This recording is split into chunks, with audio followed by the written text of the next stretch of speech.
present my paper on the topic Ecological Consciousness in Kalidas's Abhigyanam Sakuntalam and Shakespeare's As You Like It, a comparative study.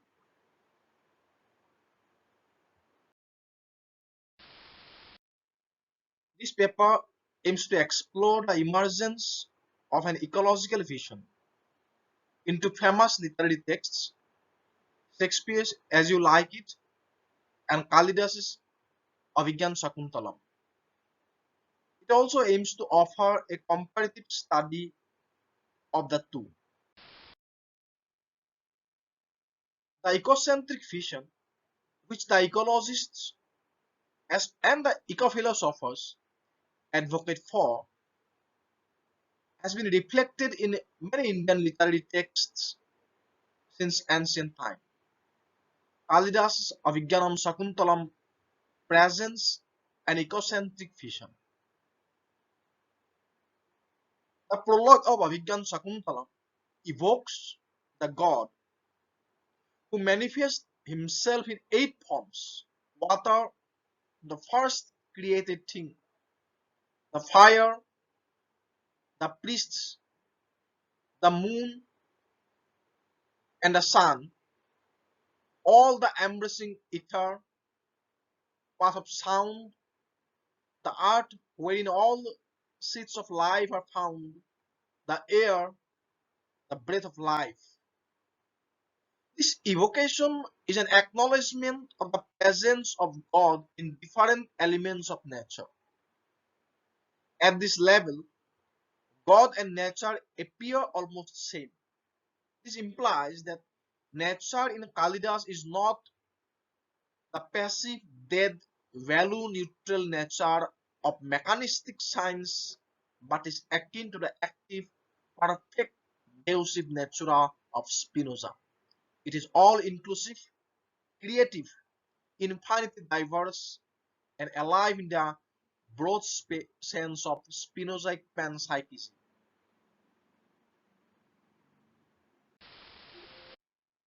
In the beginning of the play, King Dushan, chasing a deer, approaches Kanwa's ashram. Dushan's attempt to kill the deer not only disturbs the tranquility and harmony of the ashram, but also denies the deer its right to live.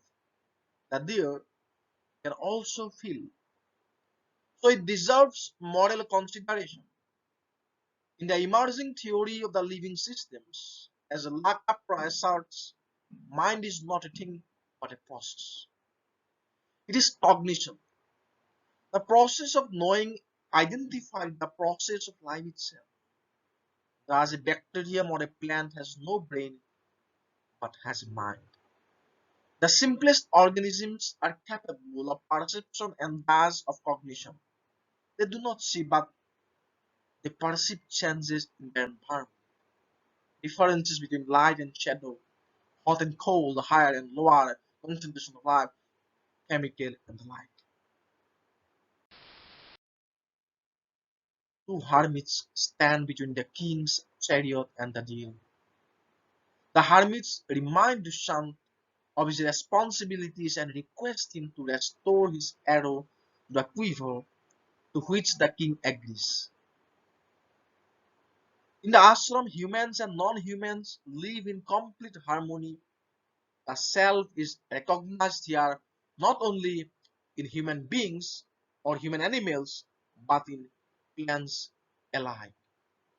The self is all pervading. That self, it resides in a human and non-human animal as well. King Dushan visits the hermitage because a sight of the pious hermitage will purify us. As it is his realization. As he goes into the hermitage, King Dushan witnesses the tranquil, harmonious atmosphere of the surrounding. In the hermitage, non-human animals live in a secure environment. The king witnesses trustful deer that do not run away as we draw near, and fearless fawns move softly on the close cropped forest lawns. Unquote. Here King Dushant witnesses a community in a harmonious relationship of all living beings and natural forces that make up a region of the planet. A mature experience of oneness in diversity can only make such harmonious relation possible. Shakuntala identifies herself with different objects of nature. She gives motherly love to the dearest calf who lost its mother. She takes care of her brother sister plants. The plants are addressed as brother sister. She arranges marriage of the mango tree with the Navamallika. Coming in close contact with Shakuntala, King Dusan comes to realize the holistic value of nature and postpones, though not abandons, his hunting mission. Different animals are allowed to have their natural life. The horned buffalo may shake the turbid water of the lake, shed-sucking deer may chew the cud, or birds trample swim grass in the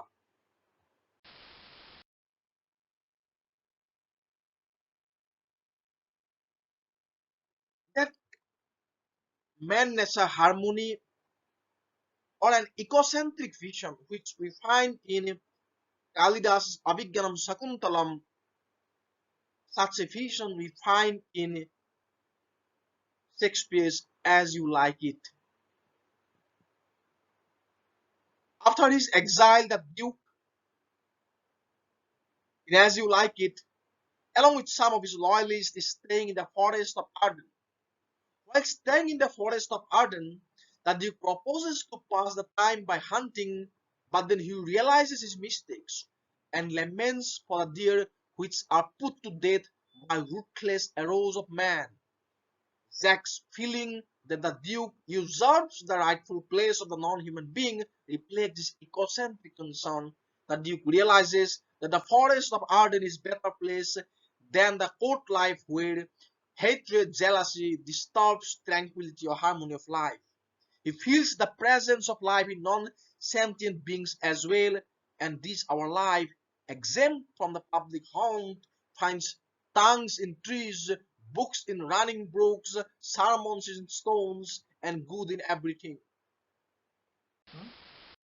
The forest of Arden is a site of green refuge from troubles and complications of ordinary life, where enmities are reconciled, problems resolved, and the course of true love made to run smooth. Nature's healing touch is felt in the forest of Arden.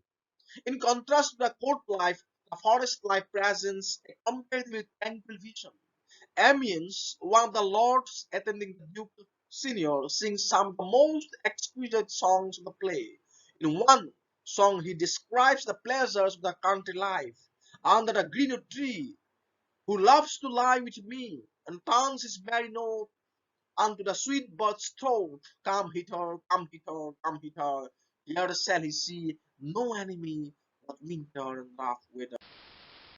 In this song, Amiens describes the pleasures of simple rustic life and says that anybody who wants to escape from ambition and live from open air life, enjoying heaven's sunshine, should come to live in the forest and enjoy their company. In the forest, you will find no enemy except cold and rough blasts of winter. In any another song, Amiens voices Duke Senior's opinion that the simple and cheerful forest life is totally free from the dangers of life of court, where people are treacherous, deceiving, intriguing, and selfish. Even the sharp, biting cold winds are not so painful as the ingratitude of selfish men in the towns and courts. Blow, blow, thou winter winds, thou art not so unkind as man's ingratitude. Thank you.